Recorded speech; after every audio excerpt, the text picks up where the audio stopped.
Got on Oops, me. sorry. Okay, are you ready to go? Do you need a drink or? Got on All right. here. Excuse me. What I need you to do is pop that up your jumper. The microphone. Just pop, hide pop it up. To hide. No. Pop it up so it comes out up here. It's got to come Okay. up here so we don't see the wire. All right. Yeah. All right. Here we go. October 11, 1996. My name is Shauna Shirker, interviewing Nathan Artenstein, Melbourne, Victoria, Australia. 1996. Shauna Shirker, interviewing Mr. Nathan Artenstein, Melbourne, Victoria, Australia.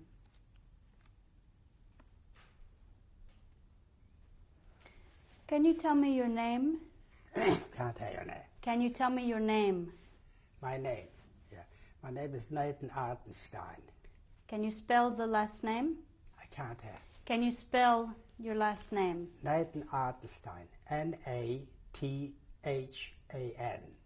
Artenstein. Artenstein. Where were you born, Nathan? Well, I born a little township near the German border, but it wasn't that time 1914 when it was the World War. It still was the First World War, and my parents fled that place to Warsaw, where I spent the rest of my life till going to Russia. What was the name of the place you were born? The place where I was born, Chorzele, Chorzele, Chorzele. You were born in 1914? The last day of 1914. It's a fact that the family in front of mine, there was cross for my father, why he was in a hurry in the same day to register me in the city hall. Because in that time, the boys, if I was 21, he was taking the army. So if he registered me the following day, I'd been a year younger. So I was a year older because of the same day I was registered. 31st of December 1940. How old are you today? Huh? How old are you now? How old? Yes.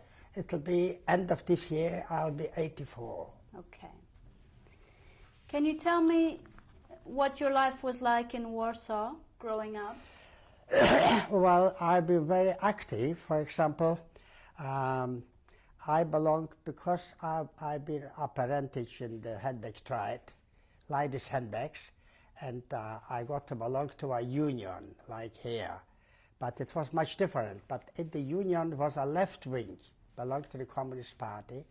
And the fact is that the union was illegal. All activities were illegal. In the union, it was a youth section which the whole activities is about sport. And that's what interested me. And I started the sport till the last minute when I flew Russia. I've been, with the other words, I've been the organizer of the sport club. It was about 150 or 160 members in different sections. You got soccer, you got volleyball, basketball, light athletic, and even swimming. We got a very active club, and I'll be very active to the last minute. The fact is, after the war, we start to get in touch with people which are still alive. But most people, seems to me, they died in the ghetto uprising. Because from 150 people, I find one in Israel, one in New York, America, and 3 in Melbourne. From these 3, one died a couple of months ago. It's left only me and another Mr. Boxer. He's still alive here in Melbourne. And I meet him very often, from 150 people. That's the story. And Did you go to school in Warsaw? well, yeah, I went to school, but the fact is, at that time, it's about since end of the 20s or beginning 30s. It's a long time.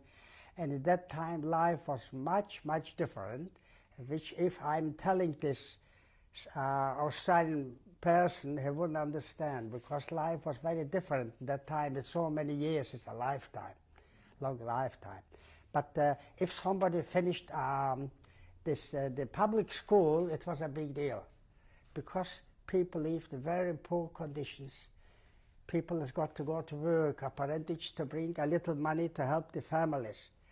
That was all a result of the anti-Semitic actions of the Polish government. That's a fact. The Polish government that was so anti-Semitic, then it was a woman prime minister. The name was Pristorova, Pristova, and she says in the Polish parliament, boycott the shops, all right, but not physical. That means not to hit, not to hit the Jewish people. But it was much different.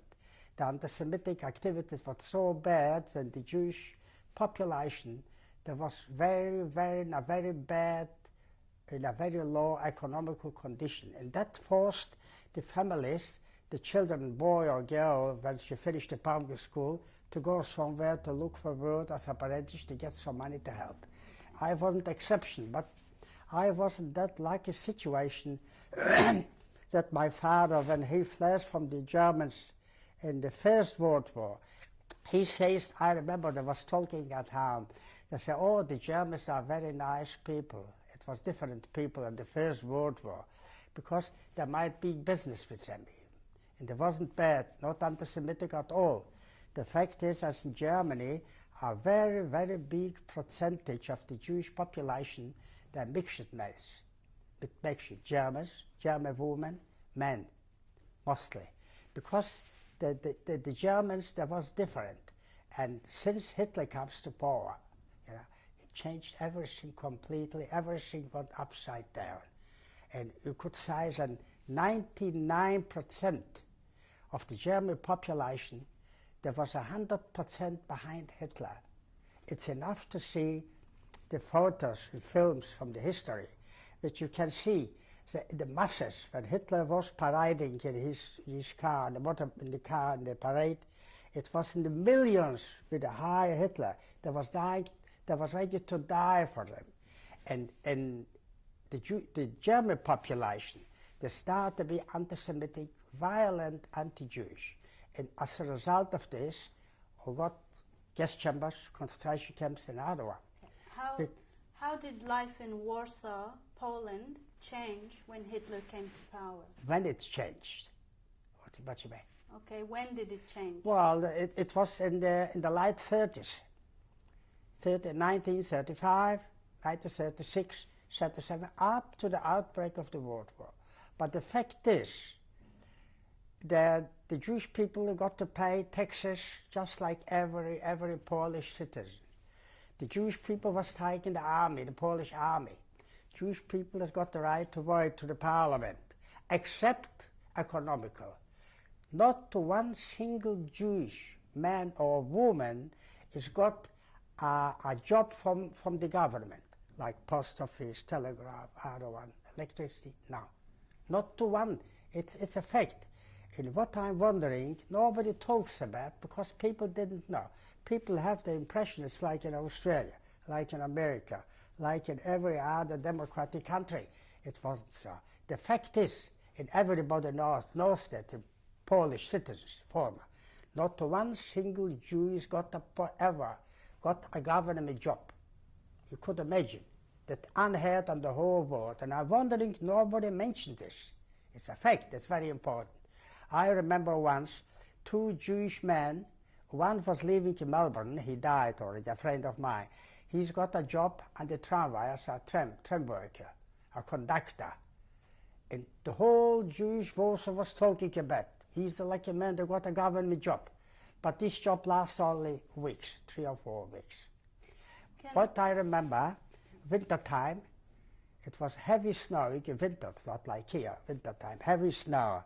You got to clean the snow from the streets for the traffic. So that time, the Polish people also, there wasn't a very good economical position. It was a big unemployment. So when it comes winter time, to clear the snow, thousands of unemployed people applied to get 1 or 2 day work. So the Jewish people Very few get even to clean the snow. They didn't get. They didn't get a job. As a result, I could understand how the people, Jewish people, was living the conditions. Why I mention all this? Because when you finish the school, public school, you have to go. Only very, very few people, only the better situated. I wouldn't say there was Jewish people which was living very comfortable, better jobs, professionals like doctor, engineers, dentists, other one, they live better.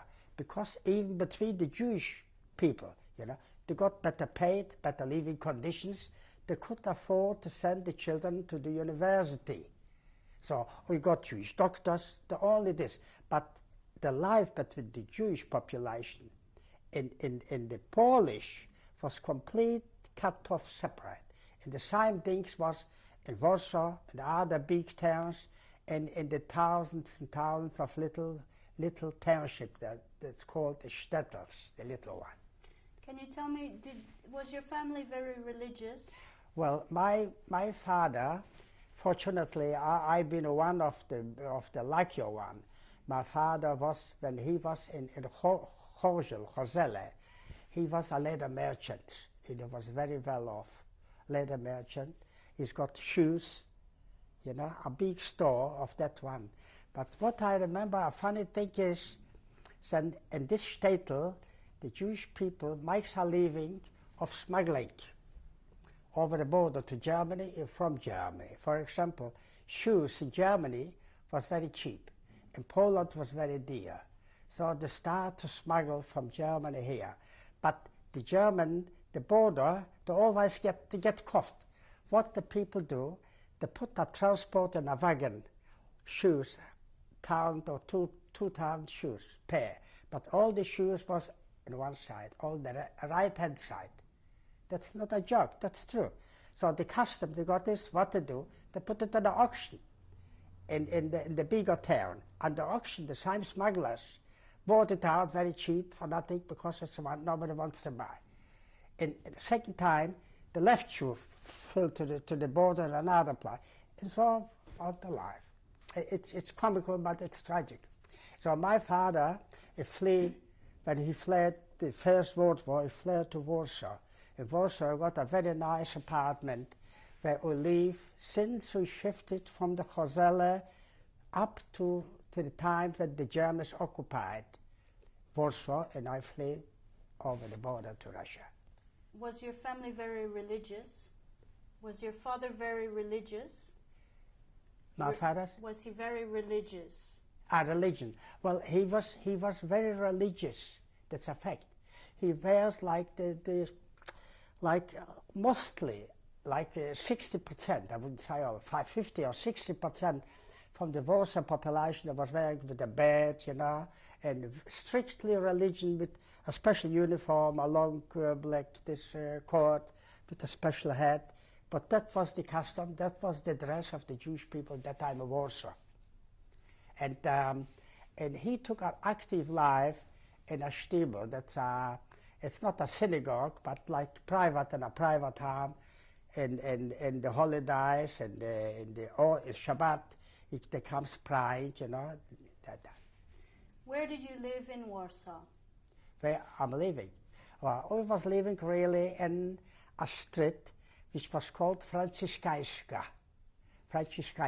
That the name comes from a church which was end of the street, which borders the Gentile, where the Christians, the Polish was living. And the name of the church was a Franciscan. So the name comes Franciszka Street, number 24. And in that street, in that home, we was living. We got a very nice, comfortable home with a balcony, where very few people could afford it. And outside the flat, the building, he's got a shop, like a shop here, leather shop, selling leathers. And he was very well off. Was that your father's shop? My father's, yeah. Did you work in the shop? Did you work with your father? Did you work with your father? What? What was your job? Yeah. What was your job in Warsaw? My job? Mm-hmm. Oh, that was my father. He gave me to a handbag maker, ladies' handbags. It was a factory, you called it factory. But in Warsaw, if somebody employed 2 people, it was a factory. 3 people is a factory, you know, because it's very little, you know. In fact, the biggest factory was mostly in the clothing trade. The clothing trade, it was factories which they used to employ 40, 50 people. It was a big factory, very big. But mostly they're very small factories.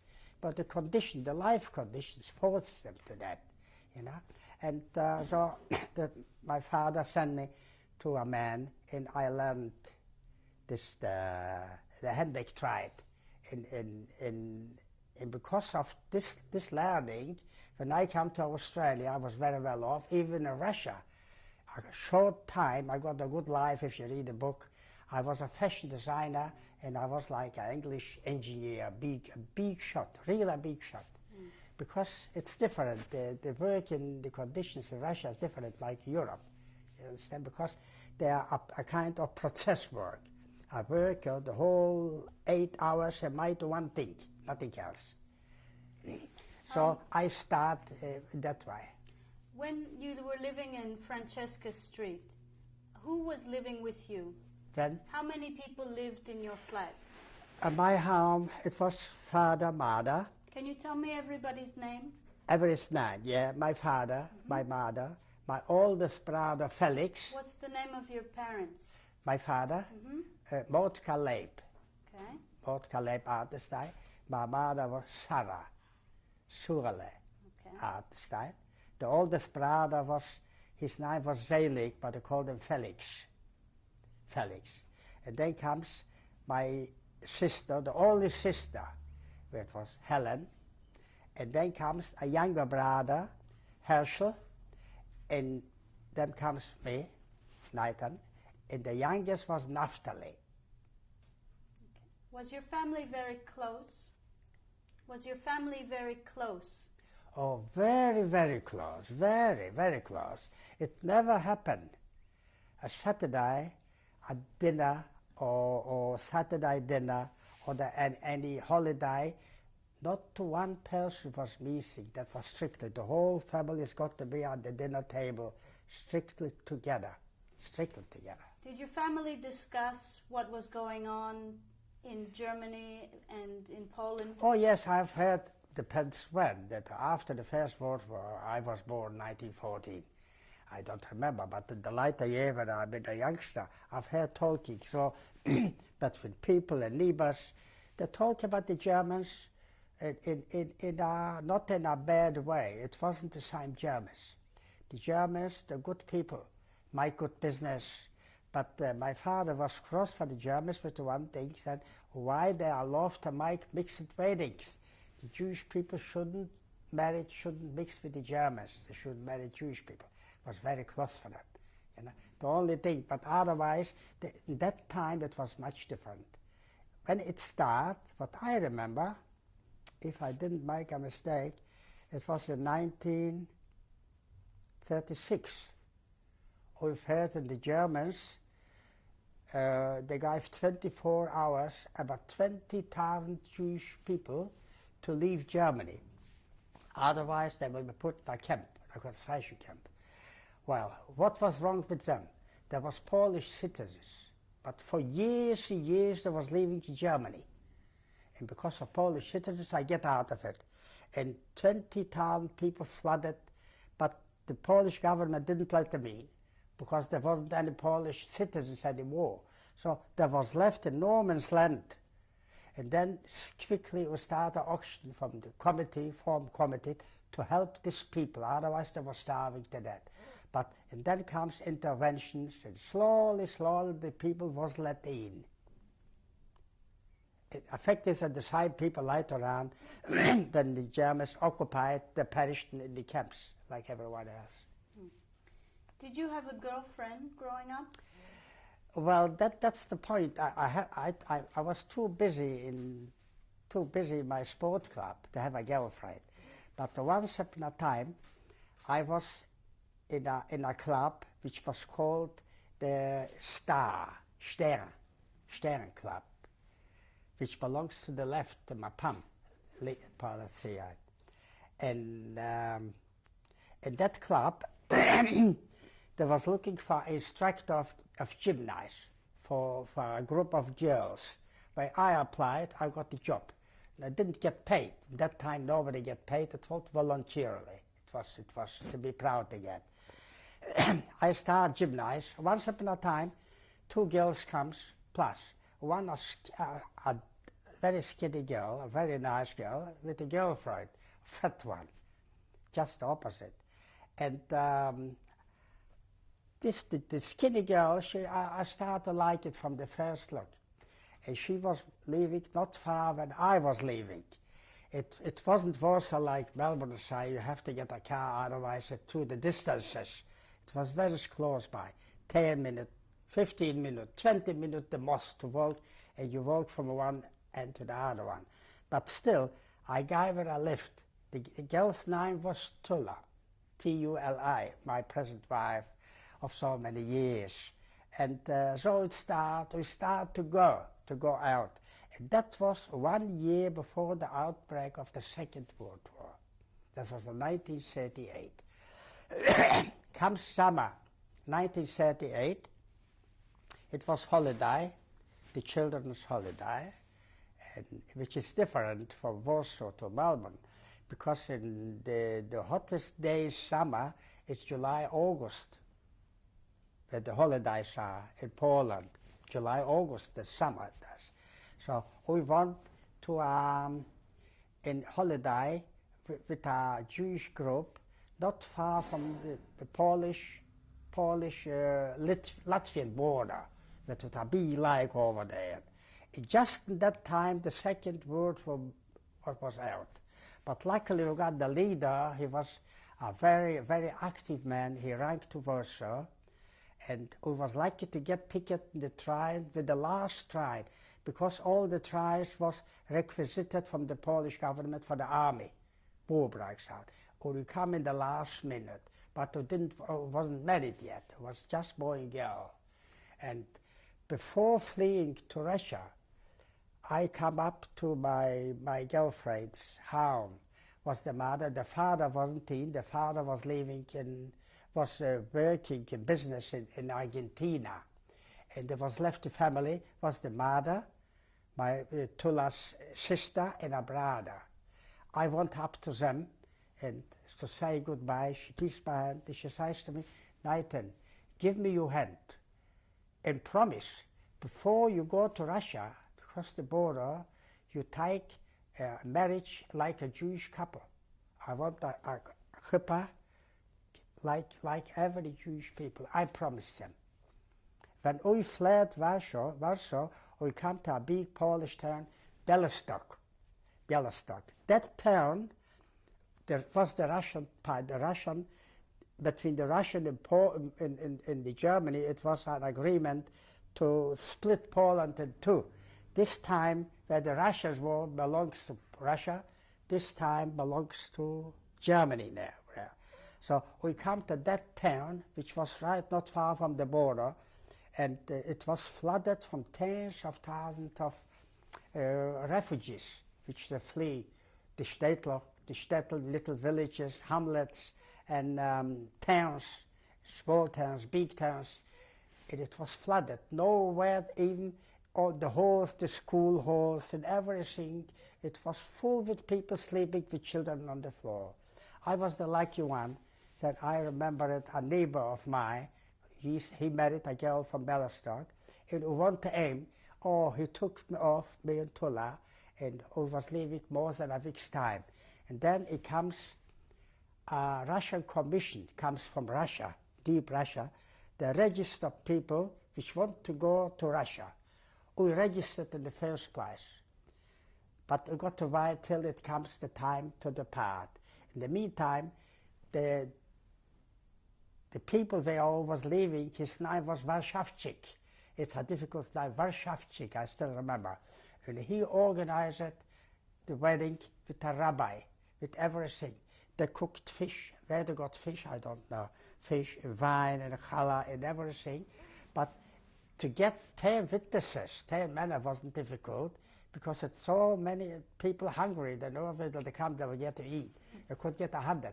But luckily, I find about 10 people, friends of mine from Warsaw, a lot of people from Warsaw.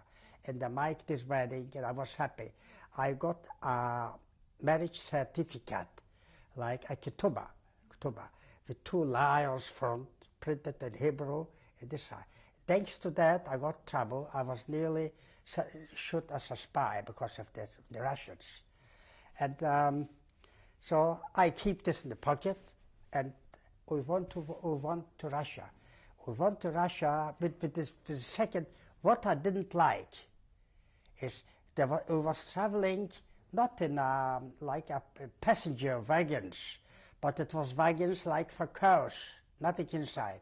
But it was made from the planks, you know, one after the other, you know, one after the other in both sides for about 20 people. You straw on it to sleep like the kettle. How many people were going? Oh, it was about 22 in a wagon, 22 people. But mostly there was single people or families. Families that mean boy, girl, man, wife, married or not married, couples, you know. But no children, no old people who went to Russia. And I was glad. Then I went to Russia, and I keep the promise for Did you have contact with your family in Right. Warsaw? When you were in Białystok, did you have contact with your family? Well, in the beginning, still it was, if you write a letter, still it get through. But it was only the beginning. Later on, the post stops completely working. Were you getting news from them? I get news because people start to cross en masse, start to cross the border, or to meet people from Warsaw. I say, did you see this? Yes. Where did you leave Moronov? Moronov, where my wife used to live. And did you know that family? Yeah. What's that? So I got news here. Okay. Where did you go to in Russia? Well, that's a big white Russian town, which was called Mogilev, Mogilev, Mogilev, 100,000 people. Where was it near? What? Was it close to a big town? It's a big town, of course. It's a big town. Industrial town. What did you do there Where? in Mogilev? Oh, that's the point. Everybody's got to register for work. So I came to register, they asked me, what's your occupation? I said, I'm a handbag maker. I said, I'm sorry, no handbag factory here. You'll have to go to physical work. I said, what? No, I remembered, I said, I'm a physical culture teacher. Oh, they said, that's excellent. They are the best paid, these people. But it was bad, and I didn't know the Russian language. So this time you'll have to learn the language. For 3 months, I started to take lessons, and I couldn't stand it. Get paid, not to do nothing. I was looking for another job. I got a job in the city bar. What was the job? To show coal in the oven. It's not like here, coal, you know, to get the hot water. And but on this job I was thrown out because I wasn't good for that job. I'm not good to throw showers, coal. I was thrown out and I haven't got a job at all. Okay, stop here.